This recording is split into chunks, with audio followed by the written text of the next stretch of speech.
Hey guys, how's it going? Michael Troy here. Today we're looking at Battle Beast #1 from the Invincible Universe by Robert Kirkman, Ryan Ottley, and Annalisa Leone. So subscribe to my channel if you haven't already. Hit that like button and let's get right into it.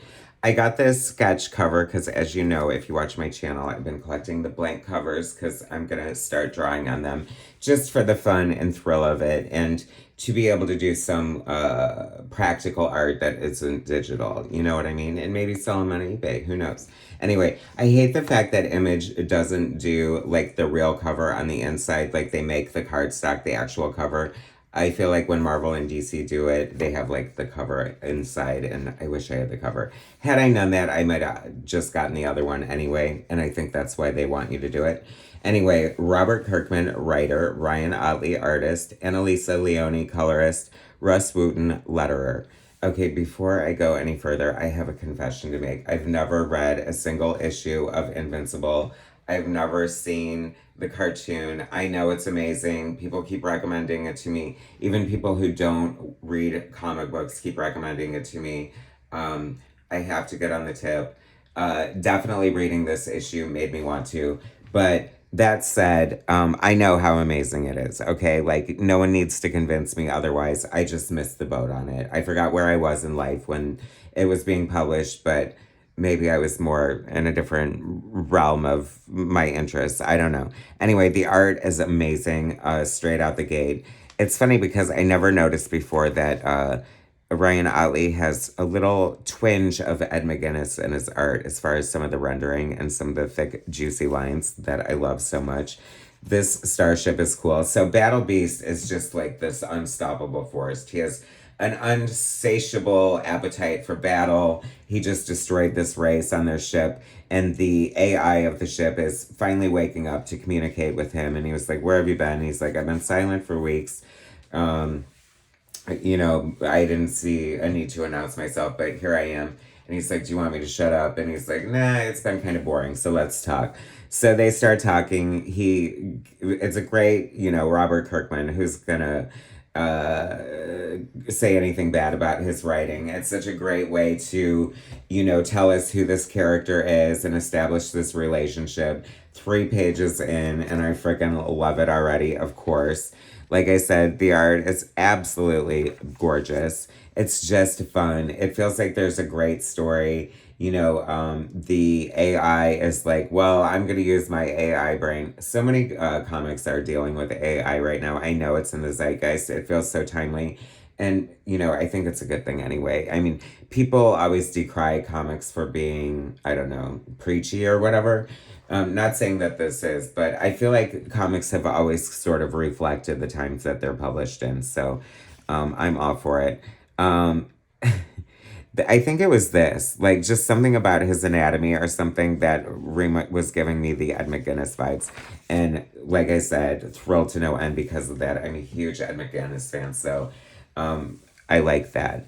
And it's funny because I'm completely aware of Ryan Otley's work. I'm sure I must have read something that he's done at some point, and I never made the connection before, but I've always appreciated the beauty of his art. Once again, you're not going to argue with the talent of Ryan Otley here. He is undisputable, amazing comic book artist. This is gorgeous.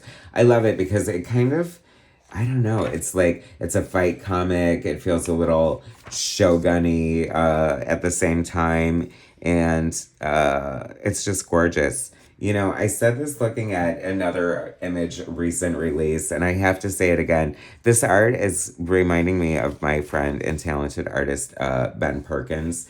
So if you ever need a fill-in artist on Thunder Beast, Robert Kirkman, look up Ben Perkins. He could do an amazing job, totally in his wheelhouse.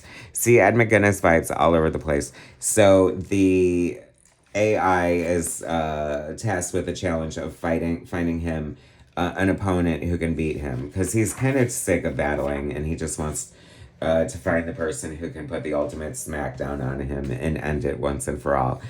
Kind of dark, right? So he leads him to this creature who's entombed inside the cement, maybe for a reason, right? If you watch my channel, that I love a good 2-page spread, and this is such a gag. I love the thought that went into this. Like, the face mounted into the wall and then like the cast shadow as they're having a conversation. This is storytelling at its finest, people. I love it. The designs here are so much fun. I mean, I can't help but get a little He-Man and the Masters of the Universe vibe too. It's like satisfying so many different needs on so many levels, and I did not expect to like it this much. I figured it would be really, really good, but I didn't expect to be so like entertained. I don't know if that makes sense, but you know what I mean? Because I'm just like guessing on the pedigree of the creative team that it's a good book, but since I've never really read Invincible, I wasn't quite sure what to expect. However, I've been reading Robert Kirkman forever. Like, did he not do that Common Grounds miniseries for Top Cow that was so amazing years ago? Anyway, whatever. Great design. And now I'm seeing a little bit of Joe Mad, right? Like, that's so fun. I love, like, the clap on the blade. Like, that's just a signature fight move. It's, like, dancing between, like, Cosmic Adventure, Conan, Sword and Sorcery, fight comic, a little manga, and I can't help but feel a little superhero-y. I don't know. There's something here for everyone. And if that something is pure fun, then that's also here for you too. Look at that explosive blood. Of course, you know, he was tricked and little surprises, and I don't really want to spoil any of the details here, but I am telling you, this is a thrill ride for sure. It is such a great comic. I'm so glad I picked it up on a whim, and I am here for the ride. I also did Blood and Thunder, which they have this little preview for in the back. So there's definitely a renaissance happening at Image right now. Tons of hot new series coming out from some real major talent. So Battle Beast #1 is a winner in my eyes. I highly recommend you pick it up if you haven't. And I highly recommend you subscribe to my channel, hit that like button, and come back for more later.